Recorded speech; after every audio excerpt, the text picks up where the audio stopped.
Lord George Goring became governor of Portsmouth in 1639, following what was described as a colourful life in public and in private. He is described by Earl Clarendon as an untrustworthy man whose principal practice is dissimulation so good that people rarely blamed themselves for being taken in by him twice. As the King's diarist, Clarendon may have sought to paint him in a bad light. He wasn't the only one. Oglander describes an occasion where Goring visited Newport on the Isle of Wight, and with a couple of friends marched drunkenly through the town to the gallows, arriving with clothes in tatters. His biographer, though, Nemegallus, points out his critics' biases, as she paints a much better image of him. Before the Civil War began, Goring had responsibility for deciding which side Portsmouth would take, and he was playing both sides against the middle. He convinced the king he was loyal, and received money from the Queen, who sold some of her plates to raise £3,000 to give him so that he could strengthen Portsmouth's fortifications. He also convinced Parliament he supported their cause, and received money from them to achieve exactly the same purpose.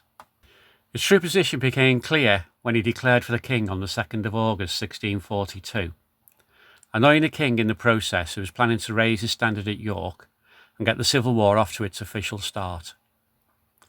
Unfortunately, he also annoyed Parliament, who promptly responded by sending troops to ensure the town's armoury was brought under their own control. In response, Goring sent 20 armed horsemen and 4 cannon from the Henrietta Maria to Portsbridge, with orders to guard it day and night. The Royal Navy had already declared for Parliament by this time, and the Earl of Warwick with 5 ships was ordered to move and block seaborne supply routes by occupying Spithead. He arrived on the 8th of August, a few days after supplies from the Isle of Wight had stopped being sent to Portsmouth.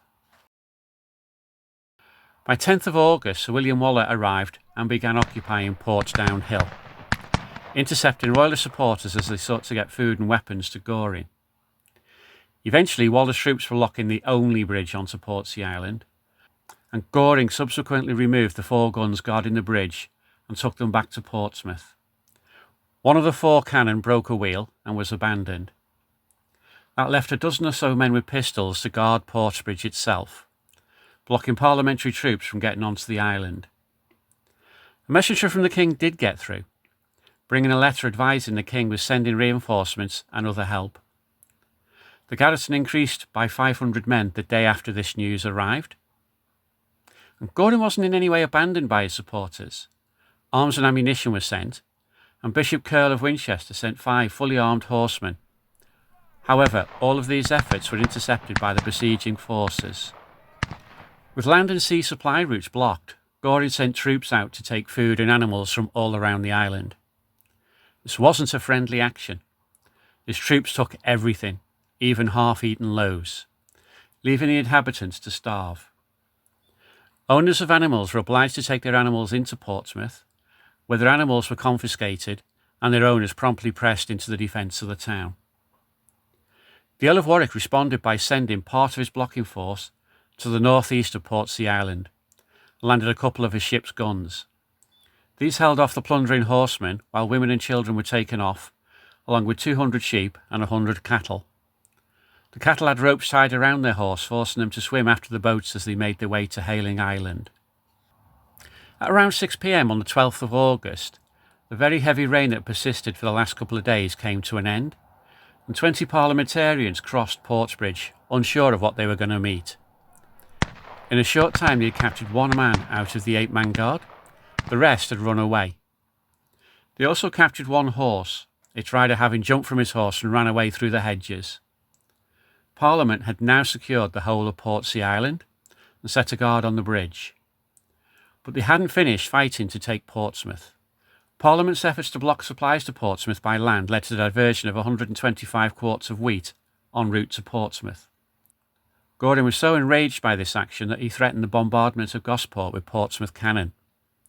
He was entreated by all concerned to desist from doing this, due to the harm it would cause to women and children living in Gosport. He eventually forced a cannoneer to fire on Gosport after threatening to run a sword through him if he did not. The cannoneer complied, but fired over the town, causing little harm to anyone.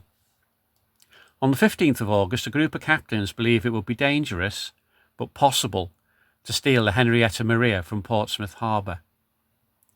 That night, under cover of darkness, Captain Bushell took several longboats into Portsmouth harbour and boarded the Henrietta Maria, forcing the crew and soldiers below decks. Making sail, the Henrietta Maria began to stand out from the harbour, and once clear of the town's guns, she hailed 2 ships loaded with corn bound for Portsmouth.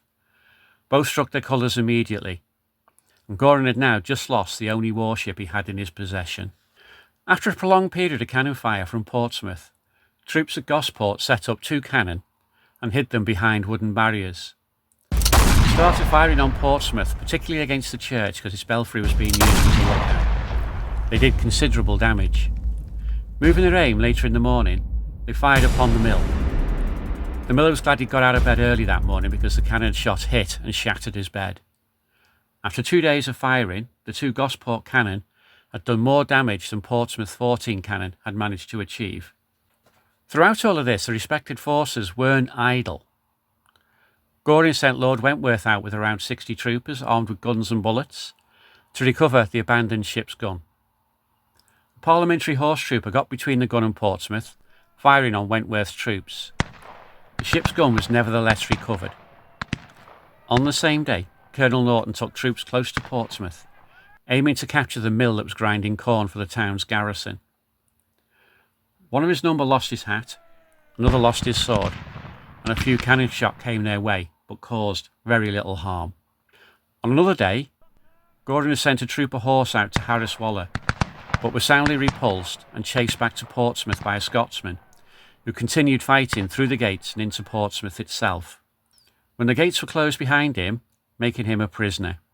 Goring, however, appreciated his bravery and procured the best medical treatment, gave him 3 gold pieces and sent him back in a prisoner exchange. On the 3rd of September, Colonel Norton decided to attack the strongest castle in the country when it had been built by Henry VIII. The castle's commanding officer, a Captain Chalander, was in Portsmouth in a heavy drinking session with Goring and began his return on the 4th of September loaded with provisions. However, on the night of the 3rd, the castle was occupied by only 12 soldiers.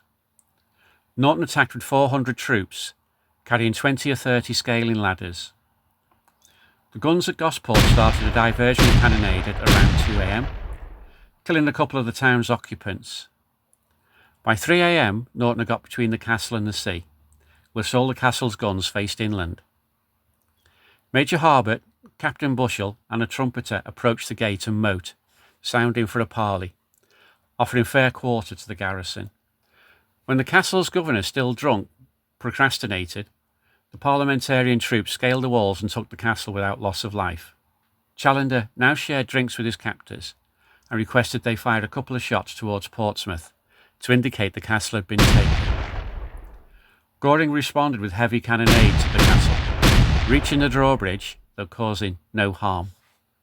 By this time, many of the town's garrison had left, and only around 60 people were left in the town, mostly gentlemen with servants, almost none of whom knew how to fire a gun or operate cannon. Goring had seen through a telescope that there were 10 guns readied at Gosport. This prompted him to call a council of war, resulting in a call to parley at 10 a.m. Negotiations lasted until 5 p.m, but weren't signed off until 7 p.m. The surrender terms were generous. Goring and his commanders, along with their retinue, were free to leave after a few days putting their affairs in order. The town's garrison had free passes to leave the town with limited arms and horses to any place of their own choosing, as long as they do not join an army against Parliament. Free passes were granted without arms to those who wanted to cross the sea. All deserters were granted an amnesty, apart from those who had deserted from Parliament's army. The town's armouries were to be left intact. One of the reasons Parliament granted such generous terms was Goring's threat to blow up the town's powder stores if Parliament attempted to take the town by forcible assault. Since there was sufficient powder to destroy the town and everybody in it, Parliament adopted the axiom that if your opponent has a golden bridge to leave, it's better to be merciful to the few, despite their offences, than to ruin all, whether innocent or innocent. At 6 a.m. on the 7th of September, 2 companies of Parliament's troops were posted in the town to maintain order and protect the magazines. Goring himself had bargained to be transported to Holland on board a king's ship, and left the evening of the surrender, throwing the keys to the town into the sea as he left.